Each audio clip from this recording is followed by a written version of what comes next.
დილომშვიდობისა კიდევ ერთხელ ძვირფასი ტელემაყურებლებო, ჩვენ დაგიბრუნდით პირდაპირ ეთერში და გადაცემა ყავა თუ ჩაი აგრძელებს მუშაობას სწორედ თქვენთვის, რომ შემოგთავაზოთ საინტერესო და პოზიტიური სიახლეები და თემები დღის განმავლობაში.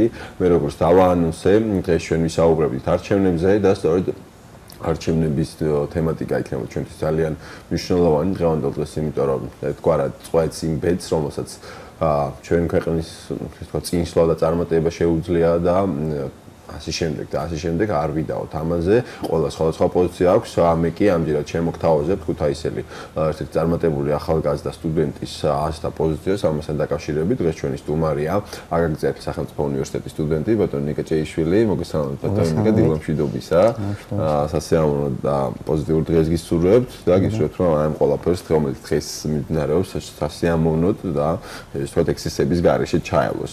პირველ რიგში კითხავდი ნიკა რომ რომელი გირჩევნია ყავა თუ ჩაი ჩვენი გადაცემიდან გამომდინარე? გამომდინარე იქედან რომ დილაა, მაინც ყავას მანიჭებდი უპირატესობას. კი ბატონო. ისე ზოგადად დილა რო არ იყოს? მაგ შემთხვევაში ჩაი. ანუ ჩაის მსვლელი უფრო ხარ ვიდრე ყავის? ჩაი ფიქრობ რომ უფრო უკეთესი. კი ბატონო, ჩვენი გადაცემის ერთ-ერთი წინასწარმეტყველი იყო შაბათს დათოლი კლიკაძე, თუ გიყურე და თქვა რომ ჩაი უფრო ელიტური სასმელია, აზიასა და ასე ვთქვათ, ევროპაში უფრო მეტად მიღებული და აპროპირებული და ყავა შეიქმნა იმ ადამიანებისაც, რომელსაც ნაკლები საშუალება ჰქონდათ ეგრეთ პროლეტარებისთვის. მაშინ უდაოდ ჩაიჯობს.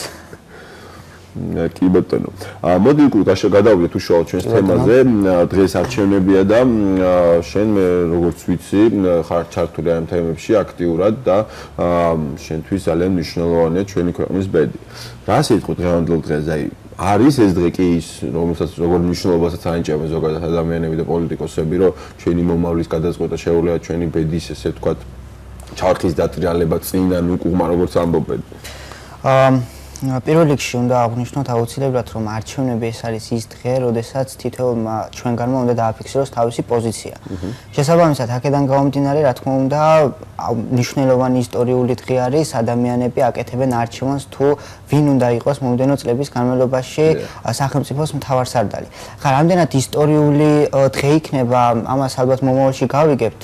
იქედან გამომდინარე თუ ვის აირჩევს ქართველი მოსახლეობა, მაგრამ ჩემი აზრით დღეს ძალიან მნიშვნელოვანი დღეა და თითოეულმა ადამიანმა საკუთარი პოზიცია აუცილებლად უნდა დააფიქსიროს საარჩევნო უბანზე. ძალიან მნიშვნელოვანია ეს, იმიტომ რომ ჩემი აზრით საარჩევნო უფლება, რომელიც ჩვენ გვაქვს, ეს ერთგვარ მოვალეობასაც და ვალდებულებასაც გვაძლევს, რომ ჩვენი პოზიცია ასე კეთილსინდისიერად დავაფიქსიროთ. ძალიან საინტერესო პასუხი იყო, მადლობა ამისათვის. ეხლა მიდის დაპირისპირება რეალურად იმ ძალებს შორის, რომლებმაც რაღაც ერთმანეთს ახსენებდნენ 9 წელს, მერე ეს მეორე 6 წელს ახსენებს უკვე, რომელიც დაიწყო. ძალიან რთული არჩევანის წინაშე ხო არ დღეს საქართველოს მოსახლეობა? ვფიქრობ, რომ ეს არჩევანი პირველ ტურში უკვე საქართველოს მოსახლეობამ გააკეთა, სწორედ ამ ორ კანდიდატს მისცა მოსახლეობის დაახლოებით 75%-მა ხმა და აქედან გამომდინარე ის შედეგები, რომელსაც ჩვენ მოვიმკით, იმ შემთხვევაში, როდესაც ავირჩევთ ერთ-ერთ მათგანს, ეს მთლიანად ჩვენი პასუხისმგებლობა, იმიტომ რომ ამას ჩვენ ვირჩევთ. ეხლა ის თუ რომელი კანდიდატი ჯობია, ეს კიდე ცალკე საკითხია, მაგრამ ამ შემთხვევაში ალბათ ყველაფერი უნდა მივანდოთ ქართველ ხალხს და ქართველ მოსახლეობას. არ ვიცი, ნახოთ რა იქნება, როგორ იქნება. მე გამიჭირდება ხა რომელიმე დადებით და უარყოფით მხარეებზე საუბარი და უპირატესად, ასე ვთქვათ, უპირატესობის მინიჭება რომელიმე კანდიდატისათვის, მაგრამ უნდა დაველოდოთ. ერთადერთი რაც შეგვიძლია ვიყოთ ლოდინის რეჟიმში. ნიკა, რა მაინტერესებს კიდე რო გითხრა, რომ ჩვენ ძირითადად საუბრობთ ყოველთვის იმაზე, რომ ჩვენ შესაძლოა ჩვენ არ აქვს ის კარგი არჩევანი, რომელსაც გვინდა რომ ავარჩიოთ. მაგალითად, ყოველთვის ვირჩევთ სუცსა და უარეს შორის ან რაღაც მსგავსი ტიპის აზრები მუსწირებს საზოგადოებაში, რომ ჩვენ მაგალითად არ გვინდა არც ერთი. ძალიან ბევრი ადამიანი არის მათ შორის, ალბათ შენც, მეც და სხვა ადამიანებიც და ასე შემდეგ, რომელიც ამაზე საუბრობენ და ამბობენ, რომ მათ არ სურთ ერთ კანდიდატის ხმის მიცემა და არ იციან როგორ მოიქცნენ. მოდი ვთქვათ, რომ არჩევანი არა გვაქვს, ეს არის არასწორი ტერმინი. არჩევანს ქმნის საზოგადოება. თუ საზოგადოება იქნება მთავრობის მიმართ მომთხოვნი, თუ საზოგადოება მოითხოვს მაქსიმალურად, ასე ვთქვათ, პოლიტიკოსები იყვნენ ჩართული პოლიტიკურ პროცესებში, ჩემი აზრით, საზოგადოებას არჩევანი გაუჩნდება. შესაბამისად, როდესაც ჩვენ ვამბობთ, რომ არჩევანი არ გვაქვს, აპრიორი გულისხმობთ იმას, რომ საზოგადოება ესე იგი ვერ იღებს იმ პასუხისმგებლობას, რომელიც რეალურად მას საარჩევნო უფლებიდან გამომდინარე აქვს დაკისრებული. აქედან გამომდინარე ერთადერთი, ასე ვთქვათ, პანაცეა ამ პრობლემისა არის ის, რომ აუცილებლად საზოგადოება მეტად ჩაერთოს პოლიტიკურ პროცესებში და საზოგადოებამ გაიაზროს ის, რომ პოლიტიკას ქმნის ხალხი და არა ის პოლიტიკოსები, რომელსაც ჩვენ ვირჩევთ. ეს არის მთავარი ჩემი აზრით. კი ბატონო, აი სამოქალაქო პასუხისმგებლობა ახსენე, რომელიც ძალიან მნიშვნელოვანია საზოგადოების და ასე ვთქვათ, სწორად საზოგადოების შენებაში და სწორედ აი ეს ხო არ გვიჭირს, რომ აი ამ პასუხისმგებლობას გაურბივართ და ვერიდებით რა. იცი, მარტივი ისტორიული გამოცდილებაა, ჩვენ ვართ ერი, რომელიც ყოველთვის იბრძოდა გადარჩენისათვის. და რაღაცნაირად მიჩვეულები ვართ, რომ ჯერ ისტორიულად უამრავი დამპყრობელი, შემდეგ უკვე ცარისტული რუსეთის საბჭოთა კავშირი ვეჩვიეთ ვიყოთ ვიღაცის დაქვემდებარების ქვეშ და შესაბამისად პასუხისმგებლობის აღება გვიჭირს, მაგრამ უკვე ამდენი წელია დამოუკიდებელი ვართ და ვფიქრობ, რომ ეს პასუხისმგებლობა ნელ-ნელა უკვე საზოგადოებამ უნდა აიღოს. სამოქალაქო თვითშეგნება არის ის, რაც ნებისმიერ განვითარებულ სახელმწიფოს ამოძრევს და თუ გვინდა ვიყოთ განვითარებულები და პროგრესულები, ეს პასუხისმგებლობა აუცილებლად უნდა ავიღოთ ჩვენს თავზე. კი ბატონო, ძალიან მნიშვნელოვანია, რომ აი ახალგაზრდების როლი იყოს ამ საკითხში მეტად გაზრდილი, იმიტომ რომ მე რასაც ვუყურებ ზოგადად, აი ახალგაზრდებში ნაკლებად პოპულარულია, ჩვენ არც გადაცემა გვქონია ამაზე, თუნდაც ჩვენ ტელევიზიას საარჩევნო კვირეულის ფარგლებში აკეთებდა ამ გადაცემებს, მეც ვიყავი ამ გადაცემის ერთ-ერთი სტუმარი და აი ახალგაზრდებს აქვს ნაკლები ინტერესი ზოგადად აი ამ პოლიტიკური ვითარებისა და პოლიტიკური მდგომარეობასთან მიმართებაში, იმიტომ რომ ამბობენ, რომ ჩვენ არ გვიზიდავს პოლიტიკა, არ გვინდა ეს პოლიტიკა, ეს ბინძურია და ასე შემდეგ. და რას ურჩევდი ამ ახალგაზრდებს? ახალგაზრდა ან თუნდაც ნებისმიერი ადამიანი, რომელიც ამბობს, რომ ჩვენ არ გვიზიდავს პოლიტიკა, ამ ტექსტში ქვეტექსტად იგულისხმება, რომ მე არ მაინტერესებს ჩემი ქვეყნის ბედი. შეუძლებელია ადამიანს არ აინტერესებდეს პოლიტიკა და აინტერესებდეს საკუთარი სახელმწიფოს განვითარება. ეს ორი, ასე ვთქვათ, სფერო და ტერმინი უშუალოდ ერთმანეთთან არის მჭიდრო კავშირში.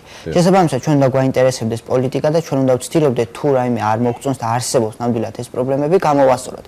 მე ზოგადად ახალგაზრდებს უყურებ დიდი იმედით, იქედან გამომდინარე, რომ მათში არის ენერგია, რესურსი და შესაძლებლობათა ძალიან დიდი, ასე ვთქვათ, რეზერვი, რომლის გამოყენების შემთხვევაში საქართველოს ნამდვილად აქვს მომავალი და ამ მომავალს შექმნის ახალგაზრდობა, მაგრამ არა ისეთი ახალგაზრდობა, რომელსაც არ აინტერესებს პოლიტიკა და შესაბამისად არ აინტერესებს სახელმწიფოს ბედი. ჩემი აზრით, ახალგაზრდები მაქსიმალურად უნდა დაინტერესდნენ პოლიტიკით და რაც არ მოწონთ, თვითონ შეცვალონ.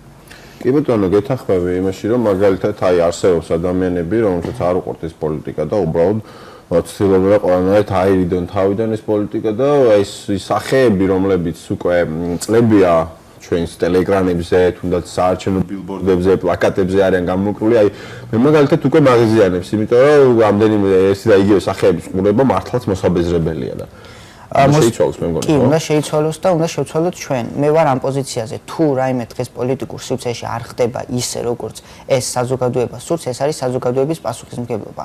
ხმა ერის არის ყველაზე მნიშვნელოვანი დემოკრატიულ სახელმწიფოში. არ მოგწონს გავაპროტესტოთ, გამოვიყენოთ ყოველგვარი ლეგიტიმური ბერკეტები იმისათვის, რომ მივაღწიოთ იმას, რაც ჩვენ გვსურს. ეს არის შესაძლებელი, იმიტომ რომ ხალხი ქმნის რეალურად დღეს ქვეყანას.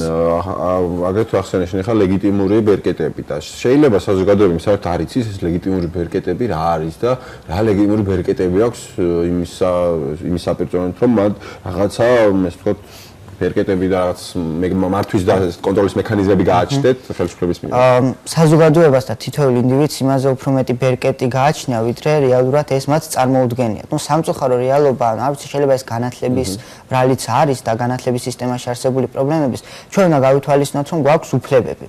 და ეს უფლებები მაქსიმალურად გამოვიყენოთ ჩვენ ყოველდღიურ ცხოვრებაში. რაც შეეხება სამართლებრივ ბერკეტს, სამართლებრივი ერთ-ერთი ყველაზე მნიშვნელოვანი სამართლებრივი ბერკეტი არის საკონსტიტუციო სასამართლო, სადაც ჩვენ ვახდენთ პრაქტიკულად ჩვენი უფლებების დაცვის პროცესს. თუ ჩვენ რაღაცა არ მოგწონს, თუ მთავრობა იღებს ისეთ გადაწყვეტილებას, რომელიც მოდის წინააღმდეგობაში ადამიანის უფლებებთან, ჩვენ შეგვიძლია ნებისმიერ ადამიანს შეუძლია მარტივად აღნიშნული ნორმა გააპროტესტოს, გახადოს სადაო და იდაოს სახელმწიფოს, კარგი გაგებით სახელმწიფოს წინააღმდეგ. და ამით რაღაც წვლილი შეიტანოს თავისი ქვეყნის განვითარებაში. იმიტომ რომ კანონი აპრიორი არ გულისხმობს იმას, რომ ის შეიძლება იყოს სამართლიანი. შეიძლება კანონი იყოს უსამართლო და ამ უსამართლო კანონის გაუქმებისთვის უნდა იბრძოლოს ხალხმა. და არ უნდა მისცეს სახელმწიფო მთავრობას თვითნებობის საშუალება. ჩვენ ვართ ამ საზოგადოება რეალურად დემოკრატიულ სახელმწიფოში არის კონტროლის მექანიზმი. ხო, ჩვენ ვაკონტროლებთ იმას, თუ რას აკეთებს მთავრობა. და თუ ეს კონტროლი ხელიდან გაუშვით, ამ შემთხვევაში რა თქმა უნდა მთავრობა გაგვიკეთებს იმას, რაც მათ სურთ. და მთავრობა შედგება ადამიანებისაგან, რომლებსაც აქვთ უზღვავი ამბიცია და ძალაუფლების სურვილი. კი ბატონო, და ეს ძალაუფლების სურვილი შემდეგ ამ ძალაუფლების უზურპაციაში ხდება, არსებობს, იმიტომ რომ რაც უფრო დიდი ხანი იქნებიან სათავეში და დიდი ხანი სტაბილურად შეინარჩუნებენ ამ ძალაუფლებას, მეტ შეხედულებისა და რესურს გამოიყენებენ სათავისოდ და ნუ შემდგომ ეს უკვე გადაიზრდება იმაში, რომ სახალხო ინტერესები უკვე გვერდზე იწევს და უკვე პიროვნული ამბიციები და სურვილები მოდის წინა პლანზე და ასევე ძალიან საინტერესოა ის ფაქტი, რომ აი ადამიანებს გონიათ უბრალოდ მარტივად რომ თუ მაგალითად მივლენ არჩევნებზე მხოლოდ ამით იხდიან თავის მოქალაქეობრივ პოზიციას, მოქალაქეობრივ ვალს და ისინი ამის შემდგომ არ არიან არაფრის ასე კონტროლის ვალდებულებას არ აღიქვამენ და აი როგორ შეიძლება რომ აი ამ მიგნებაში უფრო მეტად ჩავთოთ საზოგადოება რომ მეტად კონტროლი გაუწიონ იმას რასაც სახელმწიფო ასე ვთქვათ აკეთებს კიდევ ერთხელ გავიმეორებ, რომ ყველაფერი არის დამოკიდებული განათლებაზე. განათლებული ადამიანი არის ყველაზე რთულად დასამორჩილებელი. განათლებული ადამიანი ყველაზე კარგად ხედავს იმ პრობლემებს რეალურად, რაც არის სახელმწიფოში და შესაბამისად, როდესაც მას უჩნდება პროტესტის გზნობა, გამორიცხულია, რომ მან ეს პროტესტი თავის თავში ჩაიკლას. ის აუცილებლად იყვირებს, ის აუცილებლად ისაუბრებს, ის აუცილებლად გააპროტესტებს ამ პრობლემებს და მოიძიებს ამ პრობლემების გადაჭრის გზებს. შესაბამისად, სამოქალაქო თვითშეგნების ამაღლება ეს არის უმნიშვნელოვანესი ფაქტორი, რომელიც არა მხოლოდ ახალგაზრდება, არამედ ჩვენს ქვეყანაში მცხოვრებმა თითოეულმა ადამიანმა უნდა აიმაღლოს. თუ სამოქალაქო თვითშეგნება ამაღლებული არ აქვს, მაშინ კვლავ იმ პრობლემების წინაშე ვექნებით, რა პრობლემების წინაშე დღეს ვართ. სამოქალაქო თვითშეგნების ამაღლება მეც გეთანხმები იმაში და მეც ბევრი რამ ჩვენ ერთად გავიკეთებია, ბევრი ისეთი რაღაცა, რაც ამისადმი არის მიმართული და ზოგადად მოდი უთხრათ ამ ადამიანებს თუ რას გულისხმობთ კონკრეტულად ამ სამოქალაქო თვითშეგნების ამაღლებაში, რომ უფრო მეტად აი რაღაცა ასე ვთქვათ პოსტულატი არის სამოქალაქო თვითშეგნების ამაღლება, მაგრამ ეს არ არის რაღაც უფრო მეტად დაკონკრეტებული თუ რა შედის ამ სამოქალაქო თვითშეგნების ამაღლებაში. პირველ რიგში ჩვენი სამოქალაქო თვითშეგნება ამაღლდება მაშინ როდესაც გავიაზრებთ რა უფლება მოსილებები გვაქვს. და პირველ რიგში სამოქალაქო სამოქალაქო თვითშეგნების ამაღლების ერთ-ერთი მთავარი გარანტი არის ის, რომ ვიცოდეთ ჩვენი კანონები და უპირველეს ყოვლისა ქვეყნის უზენაესი კანონი საქართველოს კონსტიტუცია. საქართველოს კონსტიტუციის მეორე თავში არის მოცემული ის უფლებათა პაკეტი, რომელიც ჩვენ გაგვაჩნია, მაგრამ უნდა დავიმახსოვროთ ერთი, რომ ამ უფლებებს ჩვენ არ გვაძლევს სახელმწიფო. სახელმწიფოს ამ უფლებების არც მოცემა შეუძლია და არც წართმევა. და როდესაც საზოგადოება ამას გაიაზრებს, უდიდესი ნაბიჯი ექნება გადადგმული იმ თვალსაზრისით, რომ მისი სამოქალაქო თვითშეგნება უკვე გარკვეულწილად იქნება ამაღლებული. ცხადია, ეს არ ნიშნავს ერთადერთ, ასე ვთქვათ, გარანტიას იმისა, რომ ადამიანის თვითშეგნება უკვე მაქსიმალურ ზღვარს არის მიღწეული და მას სხვა ვალდებულებები არ გააჩნია, მაგრამ ეს არის პირველი ნაბიჯი, რომელიც ძალიან ბევრ კითხვის ნიშნებს ტოვებს ადამიანში და შესაბამისად ადამიანი უკვე იწყებს შემდგომში ამ კითხვის ნიშნებზე პასუხების ძიებას. და პირველი, აი ჩემი თუ თხოვნა იქნება, ვინც გვისმენს, რომ თუ არ იციან, წაიკითხონ საქართველოს კონსტიტუციის მეორე თავი და გაიაზრონ რა უფლებები გააჩნიათ და მიხვდებიან აი ამ შემთხვევაში, რომ რაღაც ისე არ ხდება ჩვენს ქვეყანაში, როგორც ასე ვთქვათ, ხდება ხოლმე და ვართ ამ პრობლემების წინაშე. ეს არის მთავარი გამოსავლის დასაწყისი ყოველ შემთხვევაში და მას შედეგი პოზიტიური შედეგი რა თქმა უნდა აუცილებლად მოყვება. ხო, მეც ვფიქრობ, რომ ადამიანი რაც უფრო მეტად გარკვეულია საკუთარ უფლებებთან და მოვალეობებში, მარტო უფლებები არ ნიშნავს, რომ რაღაც უფლება გაგაჩნია, ასე მოვალეობები, რომ ეს უფლებები დაიმსახურო და ისე არ გადათელოთ, უნდა სხვისი უფლება შენი უფლების ხარჯზე და ძალიან მნიშვნელოვანია ჩემი აზრით ისიც რომ საქართველოში ძალიან ბევრმა ადამიანმა იცოდეს კანონმდებლობა, თუ არა იმ კოდექსი, ახლა სამოქალაქო კოდექსის და სისხლის ადმინისტრაციული კოდექსების წაკითხვას და მოხლებრივ განხილვას არავინ არ თხოვს, უბრალოდ უნდა იცოდნენ ის ფუნდამენტური ღირებულებები, რომლებიც არსებობს ჩვენს კონსტიტუციაში, კერძოდ მეორე თავში ადამიანის უფლებებისა და თავისუფლებებს, რომლებიც ეხება და ამის შემდგომ ისინი უფრო შეძლებენ მე მგონი საკუთარი თავის დაცვას და ზოგადად აღნიშნე რომ ისინი მიხვდებიან უბრალოდ რომ რა უფლებამოსილებები გააჩნიათ და რით შეუძლიათ რომ ამ სახელმწიფოს დაუპირისპირდნენ და აი კიდე ერთი მნიშვნელოვანი თემა რომელიც ჩვენ ზოგადად გვისაუბრეთ ეს გარეთაც რომ არის ის რომ სახელმწიფომ აქვს ბიუჯეტი საქართველოს თანხები და ჩვენ არ ვერთვებით ამ თანხების გადანაწილებაში არ ვაკონტროლებთ ამ ყველაფერს. ამაზე რა სიტყვი რომ ამდენად სწორია ეს? ზოგადად ქვეყნის განვითარების ერთ-ერთი მთავარი კატალიზატორი არის ქვეყნის ეკონომიკური მდგომარეობა და რა თქმა უნდა ის თუ როგორ ანაწილებს მთავრობა ბიუჯეტს. ეს არის სერიოზული პრობლემა დღეს ჩვენს ქვეყანაში. არ შეიძლება ეს პრობლემა არის იმიტომ რომ ყავს არაპროფესიონალი კადრები, რომელსაც უნდათ, მაგრამ ვერ ახერხებენ ბიუჯეტის სწორად განაწილებას, ან უბრალოდ ყავს ადამიანები, რომლებიც არიან მთავრობაში მხოლოდ და მხოლოდ იმიტომ რომ შეჭამონ ეს ფული, ასე ვთქვათ, თუ ცოტა ცუდენაზე ვიტყვით და ხალხს არ მისცენ ის, რაც მათ ეკუთვნით. რეალურად საზოგადოებამ უნდა იცოდეს ერთი რომ სახელმწიფოს ერთი თეთრიც არ გააჩნია ხალხის გარეშე. ჩვენ ვიხდით გადასახადებს და ეს არის სახელმწიფოს სიმდიდრე. სხვა შემოსავალი სახელმწიფოს არ გააჩნია და როდესაც ჩვენ რაღაცას ვიხდით და როდესაც ჩვენ ვიხდით ამ ვალდებულებას კეთილსინდისიერად სახელმწიფოს წინაშე, თავისთავად სახელმწიფოსაც უკვე აქვს ვალდებულება ჩვენ ის მოთხოვნილებები, რომელიც თუნდაც იგივე ჩვენი უფლებების რეალიზაციის დააკმაყოფილოს.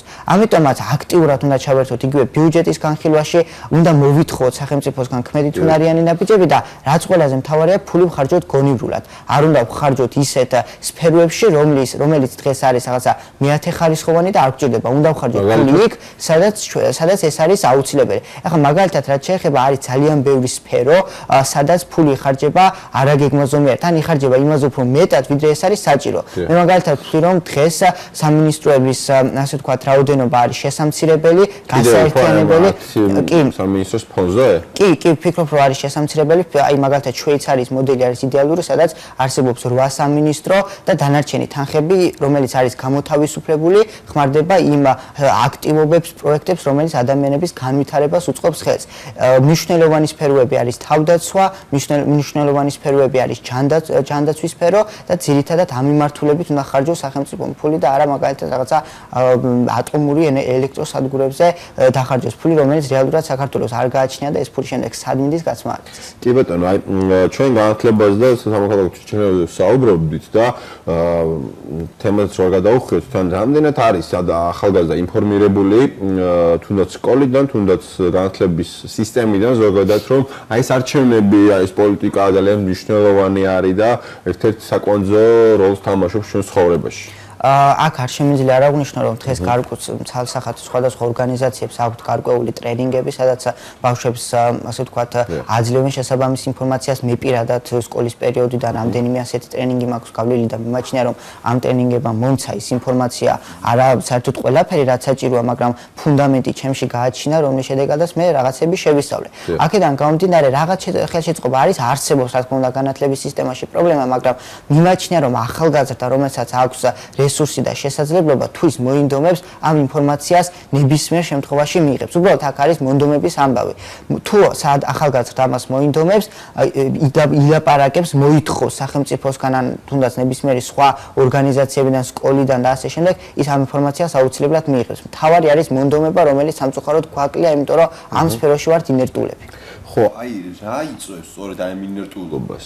ინერტულობას იწვევს ის, რომ დღეს პოლიტიკაში არიან ის პარტიები, ანუ ასე ვთქვათ, ძალაუფლება აქვს იმ პარტიებს, რომლებსაც არ აქვთ კარგი წარსული. მაგრამ კიდევ ერთხელ განმეორდები და საუბრის დასაწყისშიც აღვნიშნე, რომ თუ დღეს მაგალითად ქართული ოცნება და ნაციონალური მოძრაობა ასე ეკიშება ერთმანეთს და 1-9 წელს ახსენებს და მეორე 6 წელს, ეს ჩვენი პასუხისმგებლობა, იმიტომ რომ ჩვენ ავირჩიეთ ეს ადამიანები, სადღაც თუ ჩვენ გვაქვს უკმაყოფილების გზნობა, ესე იგი სადღაც ხალხმა დაუშვა შეცდომა. თორე ის რომ ისინი ამ რაღაც თვითნებურად იყენებენ ძალაუფლებას, რომელიც ჩვენ მივანიჭეთ და არ ვაკონტროლებთ, ამ შემთხვევაში დამნაშავე არ არის არა იმდენად ის პოლიტიკოსები, არამედ დამნაშავე არის თვითონ ხალხი, რომელიც ამას არ აკონტროლებს და თუ გავაკონტროლებთ და არ მივცემთ ამ ადამიანებს თვითნებობის საშუალებას, ისინი ამას ნამდვილად ვერ გაბედავენ. ნუ მეც დაკითხავები იმაში, რომ ზოგადად თვითნებობის საშუალება და უფლება არ უნდა მივცეთ სახელმწიფოს, იმიტომ რომ სხვათა შორის დღეს ვინა გითხრა არის თქვი კიდეც ენგელსის დაბადების დღე, მომას თავის მეგობართან მარქსთან ერთად სოციალიზმის ესე ვთქვათ პოსტულატი. არა, სოციალიზმი ყველაზე ნაკლებად გვჭირდება, ეხლა მინდა ჩემი სუბიექტური აზრი დავაფიქსირო. იმიტომ რომ ლიბერტარიანული იდეოლოგიის მიმდევრები ვართ და ზოგადად ჩვენ მივიჩნევთ, რომ არ უნდა იყოს სახელმწიფოს როლი გაზრდილი ზოგადად სახელმწიფოს ცხოვრებაში და ზოგადად ადამიანი რაც უფრო თავისუფალია, ის უფრო თავისუფლად ქმნის იმ დოვლათს, რომელიც შემდგომ ავითარებს სახელმწიფოს და სოციალიზმი მით უმეტეს განვითარებადი სახელმწიფოსთვის ამ პერსპექტივების ჩამკეტია. ეს ახლა იდეოლოგიური თვალსაზრისით კიდე ცალკე შეგვიძლია ვიდავთ. კი ბატონო. მოდი ახლა უბრალოდ კიდე ახალგაზრდებზე გავაკეთოთ აქცენტი.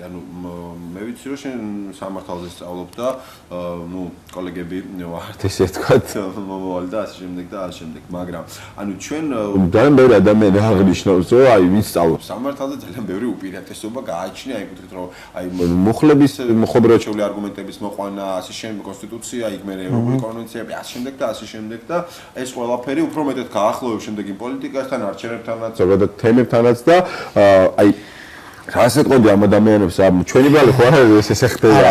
ჩვენი ბრალი ნამდვილად არ არის. საქართველოს კონსტიტუცია, ის კანონები, რომელიც დღეს ჩვენს ქვეყანაში არის და მთავარი არსის რომანულ-გერმანული სამართლებრივი სისტემის არის კანონის უზენაესობა, არის ის, რომ ადამიანებს ჰქონდეთ იმის შეგრძნება, რომ კანონი მათ იცავს. შესაბამისად, იურისტებმა უფრო მეტად უნდა ვიცოდეთ ცხადია კანონი ვიდრე ჩვეულებრივმა მოქალაქეებმა, მაგრამ ეს სხვა ადამიანებს არათავისუფლებს იმ ვალდებულებებისაგან, რომ თავიანთი უფლებები იცოდნენ. შესაბამისად, არაფერი არ უდგას წინ და ამას არ ჭირდება სალექციო კურსი, იმისათვის რომ შენ გადაშალო მაგალითად საქართველოს კონსტიტუცია და ელემენტარულად წაიკითხო მეორე თავი, რომელიც არაერთხელ აღნიშნეთ საუბრის პროცესში. ეს არის ის, რაც იურისტმაც და ნებისმიერ სხვა სფეროში დასაქმებულ ადამიანებს უნდა იცოდეს. იმიტომ რომ ეს არის ის საკითხი, რომელიც მხოლოდ და მხოლოდ იურისტებს არ გვეხება. ეს ეხება თითოეულ ადამიანს. თორე ისე ხა არ არის აუცილებელი იურისტი იყო, შეიძლება დასაქმებული იყო სხვა სფეროში და იყო ღირსეული და განათლებული მაგრამ კანონები უნდა იცოდეს ყველამ. ეს არის მარტივი ჭეშმარიტება. კანონი იქნები დაცული, ესეც მნიშვნელოვანია და ზოგადად ჩვენ მართლა გვიდებატია და ერთადაც მოგვიგია ძალიან ბევრი რაღაც და აი ზოგადად მაშინ აღნიშნავდნენ რომ აი თქვენი იურისტები ხართ და იცით ძალიან ბევრი რაღაცა. და ჩვენ ინჟინრები ვართ, ჩვენ იქ სასოფლო აგრარულზე ვსწავლობთ და რა დავაშავეთ და დისკრიმინაციის მსხვერპლი ვართ და ასე შემდეგ. არარელევანტურია ჩემი აზრით მსგავსი შედარებები, იმიტომ რომ დღეს 21 საუკუნეში თითოეულ ადამიანს შეუძლია სალექციო კურსის გარეშეც არაფორმალური განათლების გამოყენებით მიიღოს ის ცოდნა, რომელიც მას დაეხმარება ელემენტარულად დისკუსიაში შევიდეს თუნდაც იურისტებთან. იურისტები არიან ჩვეულებრივი ადამიანები, რომლებიც კონკრეტულ სფეროს ეუფლებიან. ასე რომ თუ აქვთ მათი შეგრძნება იმისა, რომ იურისტები რაღაცით ჯობიან მათ, ეს ჩემი აზრით მათი პრობლემა არის იურისტები. მაგრამ მე ხარ რა თქმა უნდა მინახია ესეთი იურისტები, რომლებიც საერთოდ არაფერი არ იციან პირდაპირ ვიტყვი და ესეც რა თქმა უნდა ჩვენ პროფესიით წერეთ, არის კი ძალიან ბევრი ადამიანი მუშაობს და ქმნის შემდეგ რაღაცა შინელ სისტემებს, რომელიც ამ ყველაფერთან დაკავშირებული არ იციან თუ როგორ უნდა მოიქცნენ, ეს სხვა თემაა და ზოგადადაც აი კიდე მინდა ვთქვა რომ აი ეს არჩევნები რაღაც კუთხით საეტაპოა, იმიტომ რომ ბოლო არჩევნები, რომელსაც ჩვენ პირდაპირ წესით ვირჩევთ საქართველოს პრეზიდენტს უკვე 6 წლით და არა 5 წლით. და 6 წელი უნდა ყავდეს მთავარსარდალი, რომელიც ან იქნება მოწინააღმდეგე, ან იქ შეიძლება იყოს მომხრე. აი, რამდენად იქნება ეს ჩვენთვის საინტერესო და კარგი. იდეაში საინტერესო უნდა იყოს, მაგრამ საპარლამენტო მოდელი ჩემი აზრით შეიძლება ბევრი არ დამეთანხმოს, არის ძალიან საშიში ისეთ სახელმწიფოში, როდესაც ერთ პარტიას აქვს საკონსტიტუციო უმრავლესობა. თუ ჩვენ გვეყოლება კოალიციური მთავრობა, თუ ჩვენ ვიქნებით მრავალპარტიული, ასე ვთქვათ, ფორმირება პარლამენტის იქნება მრავალპარტიული, ამ შემთხვევაში საპარლამენტო მოდელში მე პირადად ცუც ვერაფერს ვერ ვხედავ, მაგრამ დღეის მდგომარეობით, როდესაც ერთ კონკრეტულ პარტიას აქვს საპარლამენტო უმრავლესობა, ჩემი აზრით ეს არის საშიში პერსპექტივა. და თუ ისტორიულ მაგალითებსაც შევხედავთ, ზოგადად ქართველები, ასე ვთქვათ, რადიკალისტები ვართ და ყოველთვის ორ არჩევანს შორის ერთ-ერთს ვანიჭებთ უპირატესობას და გვავიწყდება, რომ არსებობს სხვა ალტერნატივებიც და ეს ალტერნატივა სწორედ საზოგადოებამ უნდა წამოწიოს წინა პლანზე. სხვა შემთხვევაში პროგრესი შეუძლებელია. კი ბატონო, ნამდვილად საინტერესო თემა არის, იმიტომ რომ რაღაც კუთხით შეიძლება ჩვენ აღმოჩნდეთ იმ ესე ვთქვათ, მოცემულობის წინაშე, რომ დაუშვათ დაპირისპირება წავიდეს ხელისუფლების სხვადასხვა შტოებში და აი მართველი ძალა შემდგომში აი ცდილობს რაღაცნაირად რომ ის გადაწილების შტოების აღმასრულებელი საკანონმდებლო სასამართლო ხელისუფლება რაღაცნაირად ერთ-ერთმა დაჩაგროს და ანუ იყოს მაკონტროლებელი ამათი და უფრო მეტად შემდგომი ჩანდეს და არა როგორც თანასწორი როგორც რეალურად არიან ესენი.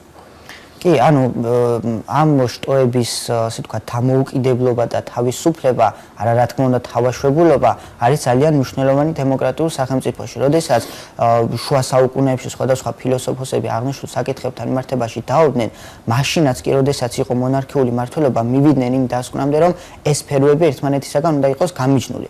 და როდესაც მაგალითად ჩვენ გვყავს ავტორიტარული, ასე ვთქვათ, მთავრობა, რომელსაც სურს ერთპიროვნულად იბატონოს, თავისთავად მას აქვს სურვილი რაღაც დემოკრატიული ხრიკები გამოიყენოს და ამ კონკრეტულ შტოებში გაუშვას თავიანთი კანდიდატები და თავიანთი ხალხი, რათა შემდეგ, ასე ვთქვათ, ფორმალურად კი შეინარჩუნოს ეს განსხვავება, მაგრამ სიამდვილეში ერთმანეთის, ასე ვთქვათ, კონტროლით შექმნან ის მმართველობა, რომელიც ჩვენ დღეს დემოკრატიულ სახელმწიფოში არ გვჭირდება. ხო, ეს პრობლემა არის ნამდვილად და შეიძლება ვთქვათ, რომ ერთ-ერთი მთავარი ფაქტორი, რაზეც ახლა ჩვენ ვსაუბრობთ, იყოს დღეს გადამწყვეტი ფაქტორი იმისა, რომ ადამიანებმა გააკეთონ განსხვავებული არჩევანი გულისხმობ იმას, რომ შეიძლება ოპოზიციურ პარტიას ბევრი დღეს კანდიდატს კონკრეტულად გრიგოლ ვაშაძეს ხმას ამიტომ აძლევდნენ, რომ ეს რაღაც დიფერენცირება მაინც შენარჩუნებული იყოს. და ეს იყო შეიძლება გადამწყვეტი ფაქტორი ამ არჩევნებში. მოდი ნელა ბოლოსკენაც წავიდეთ, ერთ-ერთ ბოლოს შეკითხვას დაგისვამ, ზოგადად აი საარჩევნო პერიოდი და საარჩევნო კამპანიის პერიოდი იყო ძალიან ბევრი საინტერესო, კურიოზული, დაპირისპირებული ბინძურით კი, აი რა სიტყვა ამას დაკავშირებით და როგორ ის შეაფასებდი და რამდენად სწორია ისაც ხდება დღეს. არა, სწორი ნამდვილად არ არის, ეს საგანგაშო ფაქტია.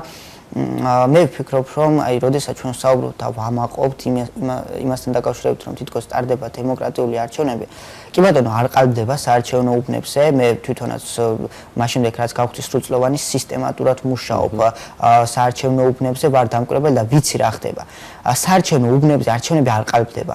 არჩევნები ყალბდება საარჩევნო უბნების გარეთ და ყალბდება როგორ? ძალადობით, მოსყიდვით და მსგავსი ისეთი პროვოკაციული და აგრესიული მოქმედებებით, რომელსაც იყენებს არათუ მხოლოდ და მხოლოდ დღევანდელი ხელისუფლება, არამედ მთელ საქართველოს ისტორიის განმავლობაში ამას იყენებდა ყველა. და ეს არის უკვე სისტემური პრობლემა და ეს პრობლემა თუ არ მოგვარდა, ჩვენ დემოკრატიულ გარემოს ნამდვილად ვერ შევქმნით და ესეც არის საზოგადოებამ უნდა მოითხოვოს ამ ძალადობისაგან თავის დაღწევა და ამ ძალადობის პრევენცია შეუძლია მხოლოდ და მხოლოდ საზოგადოებას. ერთადერთი, აი, კი ვიმეორებ ამ ფრაზას ჩემი საუბრის პროცესში, მაგრამ რეალურად ერთადერთი გამოსავალი არის ხალხში.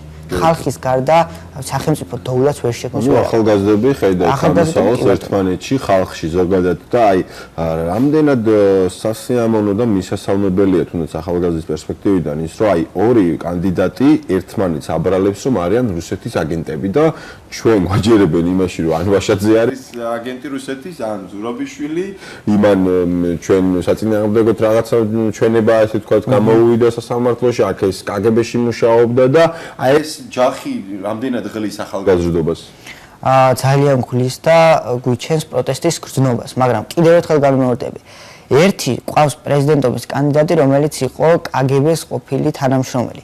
ყავს მეორე პრეზიდენტობის კანდიდატი, რომელიც საქართველოს ღია დადანაშაულებს საკუთარ ტერიტორიაზე ომის დაწყებაში. ამით ყველაფერია ნათქვამი, რამე მიმაჩნია, რომ საზოგადოებამ გააკეთა არასწორი არჩევანი. პირდაპირ ვიტყვი. ის რომ ეს ორი კანდიდატია დღეს მეორე ტურში, ეს უკვე აპრიორი ნიშნავს, რომ ჩვენ არასწორი არჩევანი გავაკეთეთ. ნუ ეს არის ჩემი სუბიექტური აზრი, მაგრამ მე ასე ვფიქრობ ყოველ შემთხვევაში. მოდი ბოლოსკენაც წავიდეთ და რას ურჩევდი იმ ახალგაზრდებს, რომლებიც აემწუთას ზიანს ხალხში და არ იციან რა გააკეთონ და ზოგიერთი მუშაობს, ზოგიერთი სამუშაო შემდეგ მიდის და შემდეგ რას ურჩევდი, რა უნდა გააკეთონ? მაგრამ თუ მხოლოდ და მხოლოდ ახალგაზრდებს, არამედ ყველას ურჩევდი, რომ დღეს კონკრეტულად მიუხედავად იმისა, რომ შეიძლება მათი, ასე ვთქვათ, სასურველი კანდიდატი არ იღებდეს მონაწილეობას მეორე ტურში, მაგრამ მაინც თავიანთი აზრი უნდა დააფიქსირონ და ეს მოვალეობა უნდა მოიხადონ. ყველა უნდა მივიდეს საარჩევნო უბანზე და რაღაც, ასე ვთქვათ, გადაკვეთის წერტილი მაინც უნდა მონახონ კონკრეტულ კანდიდატთან და უნდა შემოხაზონ ის სასურველი კანდიდატი, თუ შეიძლება არ იყოს სასურველი, მაგრამ კონკრეტულ გარემოებებიდან გამომდინარე, ვფიქრობ, ალტერნატივის გამონახვა არის შესაძლებელი და უნდა მისცენ რომელიმე სხვა. ჩაგეკითხები იმას, რომ აი მაგალითად არ მოწარ ორივე გავაუქმოთ, ან ორივე შემოხაზოთ და ბიულეტენი გავაფუჭოთ. აი ამაზე რა სიტყვა, ვისკენ მიემართება ბავშვებს? იცი რა არის? კი ბატონო, ესეც ჩვენი უფლებაა ერთგვარი, მაგრამ ეს არაფრის მომცემი არ არის რა.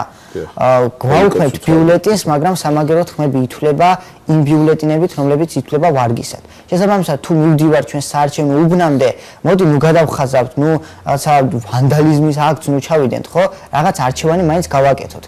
მე თვითონაც ძალიან ესეთ გაურებული ვარ, არც ერთი კანდიდატი ჩემს იდეოლოგიასთან არ არის ახლოს, მაგრამ ბოლოს მივიღე გადაწყვეტილება, რომ უნდა წავიდეს არჩევნებამდე და ერთ-ერთს მივცე ხმა. საინტერესოა ჩვენი გადაწყვეტილებები, ზოგადად თუ ისმიცებთ ხმას. ძალიან დიდი მადლობა ნიკა, რომ მოხვედი და იყავი ჩვენი სტუმარი, იმიტომ რომ ძალიან მნიშვნელოვანია ზოგადად ახალგაზრდების ხედვა ამ კუთხით და მე მივესალმები და ამიტომ სწორად ვცდილობ რომ უფრო მეტად ახალგაზრდებზე გავაკეთო აქცენტი, როდესაც გადაცემას გეგმავდა რაღაცა, იმიტომ რომ უფრო მეტი ხსნა და ძალა არის იმ ახალგაზრდობაში, რომელიც შემდგომ უკვე მიაღწევს აი იმ შედეგებს, რომელზეც უნდა მიაღწიონ და ის ფუნდამენტი დაგვიტოვოს თუ არ დაგვიტოვოს ჩვენ მოძრაობებმა ეს ერთია, მაგრამ ჩვენ რაღაცა უნდა დავაშენოთ და უნდა გავაგზავნოთ შემდგომში და ეს ყველაფერი გავაგზავნოთ უფრო საინტერესო და ისე როგორც ქვეყანას დაჭირდება. ძალიან დიდი მადლობა კიდევ ერთხელ ჩვენ გადაცემის სტუმარი, შეგახსენებთ მეგობრებო, რომ ჩვენი მთავარი თემა იყო დღეს არჩევნები, დღეს არჩევნებია და მოგიწოდეთ ყველას რომ წახვიდეთ. ჩვენი საარჩევნო და მოქალაქეობრივი სამოქალაქო კულტურა უფრო მეტად განვავითაროთ და ავამაღლოთ, რაც ძალიან გჭირდება როგორც სტუმართან ერთად ვისაუბრე და ძალიან საინტერესო დღე გველოდება. მოკლედ გისურვებთ რომ ექსესების გარშე ჩავლილიყო ეს დღე, ახლა კი გავიდით რეკლამაზე, ხოლო რეკლამის შემდეგ დაგიბრუნდებით უკვე სპორტის სიახლეებით.